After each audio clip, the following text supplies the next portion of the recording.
હાલો, સ્વાગત છે તમારું અંશુ કુકિંગમાં। આજે આપણે બનાવવાના છીએ ઘઉંના લોટના દર।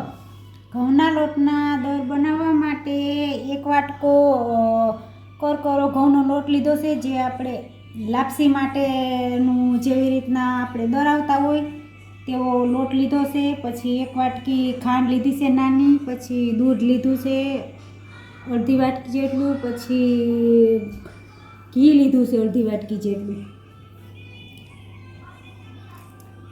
હવે આપણે પહેલાં ઘઉંના લોટમાં દૂધ અને ઘી પહેલાં મિક્સ કરી લઈશું અને પછી તેને શેકી લઈશું। હવે આપણે એક વાસણ લઈશું, તેમાં પહેલાં આ એક વાટકો ઘઉંનો લોટ ઉમેરીશું। પછી તેમાં આ જે ઘી ગરમ કરેલું છે વાટકીમાં, તે ઘી ઉમેરીશું।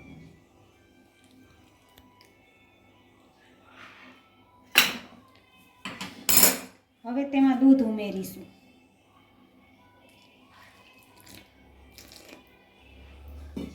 હવે તેને જે ગઠ્ઠા ના રહે તેવી રીતના મિક્સ કરી લઈશું અને જે આવી રીતના હાથેથી મિક્સ કરી લઈશું અને આમાં ગઠ્ઠા નહીં રહેવા દેવાના। ગઠ્ઠા હોય એ બધાય આમ કાઢી નાખવાના ગઠ્ઠા।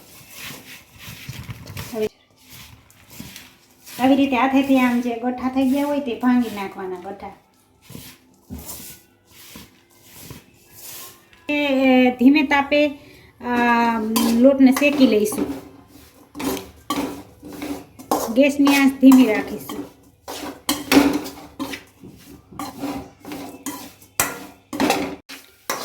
હવે આપણે આને આમ ફેરવી રાખશું, એટલે આમ નીચે દાજે નહીં તેવી રીતના આને ફેરવી રાખવાનું।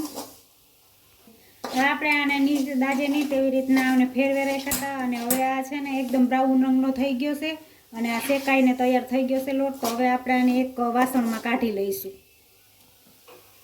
હવે આપણે ચાસણી માટે એક વાટકી ખાંડ ઉમેરીશું, તેમાં અડધો ગ્લાસ જેટલું પાણી ઉમેરીશું અને પહેલાં આપણે આ ચાસણી તૈયાર કરી લઈશું।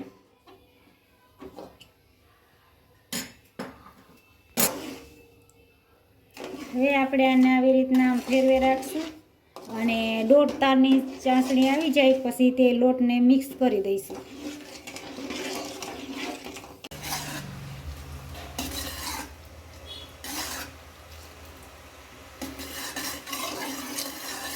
હવે આપણે આમ ચાસણી હમણાં આવી જશે, આમ ચાસણી આવવાની તૈયારીમાં છે, ત્યાં પાણી બધું બળી જાય અને એક દોઢ તારની ચાસણી આવી જાય પછી આપણે જે આ લોટ શેકેલો છે તે આમાં ઉમેરી દઈશું। હવે આપણે આ એક દોઢ તારની ચાસણી આવી ગઈ છે। હવે આપણે જે આ લોટ શેકેલો છે તેમાં ઉમેરી દઈશું।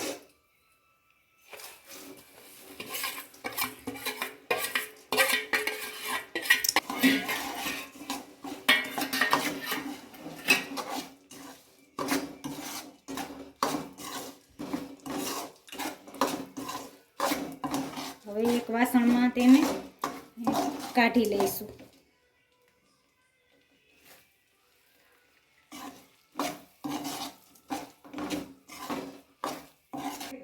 હવે આપણે ગેસ બંધ કરી દઈશું અને એક વાસણમાં એને કાઢી લઈશું।